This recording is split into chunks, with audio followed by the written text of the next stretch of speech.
ज्योतिष एक विज्ञान है और इसे गहराई से समझा जाए तो जीवन में बदलाव संभव है। तो आइए मैं करूंगी आपकी हर समस्या का समाधान। नमस्कार, सुस्वागतम, वेलकम। मैं निधि शिमाली आपके अपने इस YouTube चैनल में आप सभी का स्वागत करती हूँ। आज मैं आपके सामने तुला राशि वालों के लिए शनि के राशि परिवर्तन की जानकारी लेकर उपस्थित हुई हूँ, जो कि आगामी 29 अप्रैल को होने जा रहा है। शनि अपनी खुद की राशि यानी मकर राशि से पुनः अपनी मूल त्रिकोण की राशि कुंभ राशि में प्रवेश करेंगे और 12 जुलाई तक शनि कुंभ राशि में विराजमान रहेंगे। शनि 12 जुलाई को पुनः वक्री होकर कुंभ राशि से मकर राशि में प्रवेश कर जाएंगे और फिर वर्ष पर्यंत शनि मकर राशि में विराजमान रहने वाले हैं। यानी ये जो 2-2.5 महीने का टाइम पीरियड है, ये तुला राशि वालों के लिए बहुत ही अच्छा रहने वाला है, क्योंकि आप पर से शनि की ढैया का प्रभाव खत्म हो जाएगा। यानी मिथुन और तुला राशि वालों पर से शनि की ढैया हट जाएगी। कर्क और वृश्चिक राशि वालों को शनि की ढैया लग जाएगी। वहीं मकर, कुंभ और मीन राशि वालों को इस समय शनि की 7.5 चलेगी, जिसमें मीन राशि वालों को शनि की 7.5 लगेगी और धनु राशि वालों को शनि की 7.5 का प्रभाव अब झेलना नहीं पड़ेगा। यानी शनि की 7.5 का प्रभाव खत्म हो जाएगा। तो ये जो टाइम पीरियड तुला राशि वालों के लिए रहेगा, ये बहुत ही अच्छा और उन्नतिदायक रहेगा। वैसे आपकी राशि में अभी शनि सुख स्थान में बैठकर शश नामक महापुरुष योग बना रहे थे और अब आपके पंचम भाव में जाकर भी वे आपके जीवन में आ रही समस्याओं को दूर करेंगे। शनि देखिए न्यायप्रिय देवता है। शनि व्यक्ति के कर्मों के हिसाब से उसको रिजल्ट प्रदान करते हैं।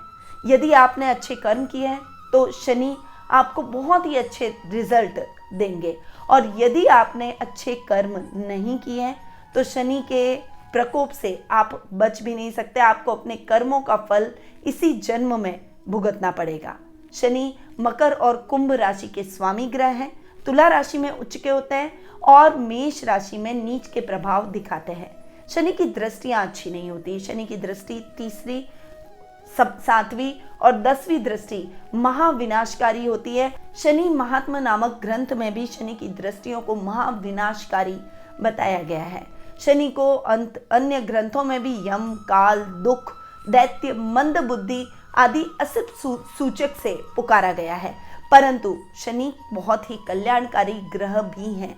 वे बहुत ज़्यादा व्यक्ति के जीवन में सकारात्मक परिणाम भी ला सकते हैं। यदि केंद्र में शनि स्वग्रही होकर या उच्च के होकर बैठे हो तो शश नामक महापुरुष योग बनाकर उस व्यक्ति के जीवन को कहीं का कहीं पहुंचा देते हैं। यानी रंक को राजा बनाने की शक्ति शनि देव में होती है। ये व्यक्ति को मेहनती बनाते हैं और मेहनत के दम पर प्रत्येक वस्तु को अर्जित करना सिखाते भी हैं। यदि आपने अच्छे कर्म किए हैं तो शनि के बहुत अच्छे रिजल्ट आपको अपने जीवन में देखने को मिलेंगे।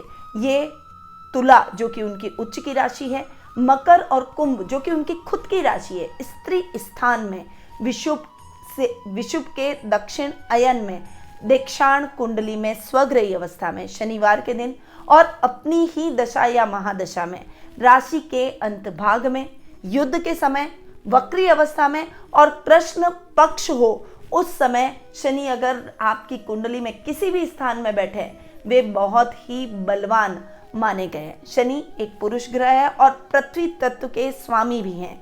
शनि के अधिग्रस्त स्थानों में रेगिस्तान, जंगल, अज्ञात घाटियां, गुहाएं, पर्वत, कब्रिस्तान, खंडहर, कोयले की खदानें, मैली बदबूदार जगह और कार्यालय आते हैं।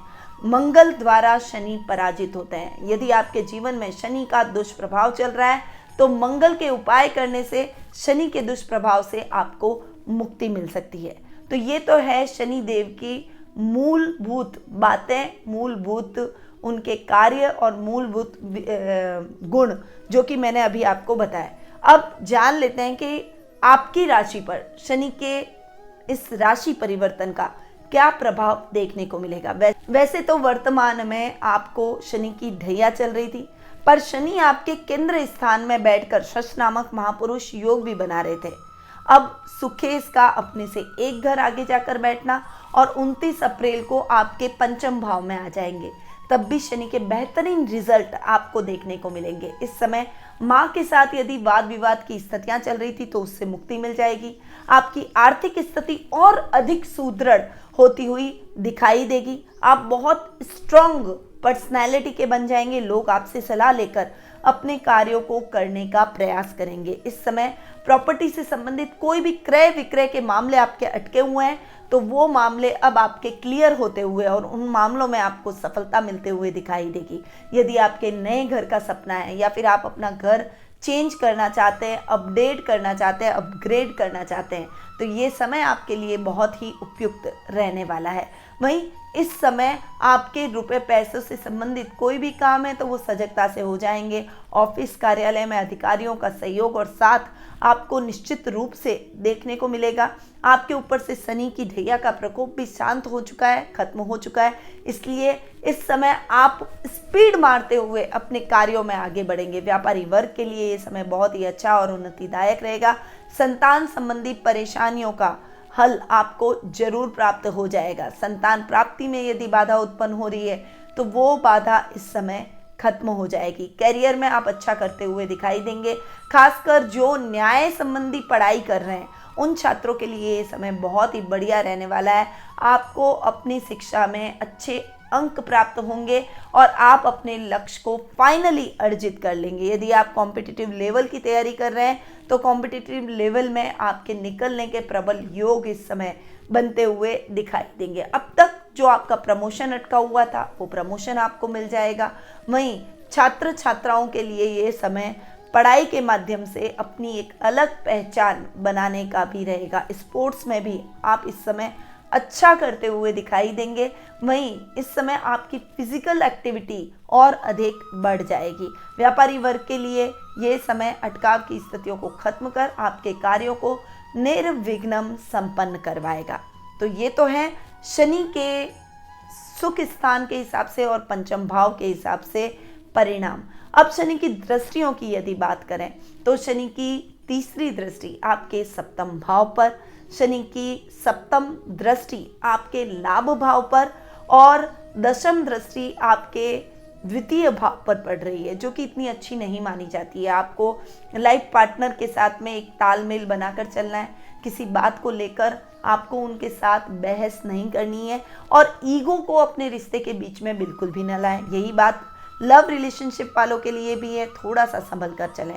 व्यापारी वर्ग अपने व्यापार के साझेदार के साथ में एक ट्यूनिंग बनाकर चलें, उसकी भावनाओं का सम्मान करें और हर कार्य आप दोनों एक दूसरे से बातचीत के द्वारा एक दूसरे के साथ मिलकर ही संपन्न करें, वरना व्यापार में दिक्कतें और परेशानियां बढ़ सकती हैं। वहीं इस समय लाभ की स्थितियों को आपको संचित रखने के लिए अपने इन्वेस्टमेंट पर, अपने निवेश पर आपको कंसंट्रेट करना है कि आप कहाँ निवेश कर रहे हैं, किस जगह निवेश कर रहे हैं, ये निवेश आपके लिए ठीक रहेगा या नहीं, उसके बारे में पूरा विचार विमर्श करने के बाद ही आगे बढ़े। साथ ही इस समय आपके रिश्तेदारों से भी मिसअंडरस्टैंडिंग क्रिएट हो सकती है, इसलिए अपने रिश्तेदारों से एक तालमेल बनाकर चलें। वैसे ये जो स्थितियां मैंने आपको बताई है ये गोचर के हिसाब से बताई है। अब अगर आप जन्म कुंडली के हिसाब से जानना चाहते हैं, क्योंकि जन्म कुंडली और गोचर दोनों को मिक्स करके जो रिजल्ट आपको मिलेंगे वही रिजल्ट आपके जीवन को सबसे अधिक प्रभावित करेंगे, तो आप कुंडली विश्लेषण का पर्सनल मीट और टेलीफोनिक अपॉइंटमेंट के माध्यम से मुझसे लाभ प्राप्त कर सकते हैं। अधिक जानकारी के लिए स्क्रीन पे दिए गए नंबरों पर जरूर संपर्क करें। अब ये जो गोचर की स्थिति बनी हुई है और शनि की दृष्टियां जिन भी स्थानों पर पड़ती है उन स्थानों का नुकसान करती ही है, तो कुछ उपाय मैं आपके लिए लेकर आई हूँ ताकि शनि जहाँ बैठे हैं उसके उत्तम परिणाम दे सके और जो दृष्टियां शनि की पड़ रही है वो शांत हो सके। तो उसके लिए पहला उपाय है कि आपको बंदरों को गुड़ और चना खिलाना चाहिए, क्योंकि मैंने आपको बताया कि शनि के दोष को मंगल दूर करते हैं और मंगल के इष्ट देव हैं हनुमान जी, इसलिए बंदरों को गुड़ और चना खिलाना अत्यधिक लाभदायक होगा। इससे हनुमान जी प्रसन्न होंगे और हनुमान चालीसा का पाठ आपको प्रत्येक शनिवार के दिन करना है। इससे शनि के दोष से आपको निश्चित रूप से मुक्ति मिल जाएगी। शनि वार के दिन शनि चालीसा का पाठ करें। शनि भगवान को सरसों के तेल में काले तिल मिक्स करके और फिर वो जरूर चढ़ाएं, या फिर तिल्ली का तेल भी आप यूज़ कर सकते हैं। शनिवार के दिन लोहे की चीज़ों का दान करना उत्तम माना जाएगा। मछलियों को दाना डालें, पक्षियों के लिए दाने पानी की व्यवस्था जरूर करें। शनि की शांति के लिए महामृत्युंजय मंत्र का जाप या अनुष्ठान भी आप कर सकते हैं। तो ये कुछ उपाय हैं जो कि तुला राशि वालों को जरूर करने चाहिए, और इन उपायों से आप अपने जीवन को और अधिक उन्नत और समृद्ध बना सकते हैं। अब मैं अपनी वाणी को यहीं विराम देती हूँ। स्वस्थ रहिए, व्यस्त रहिए, मस्त रहिए और हमेशा मुस्कुराते रहिए। जय श्री राधे कृष्ण।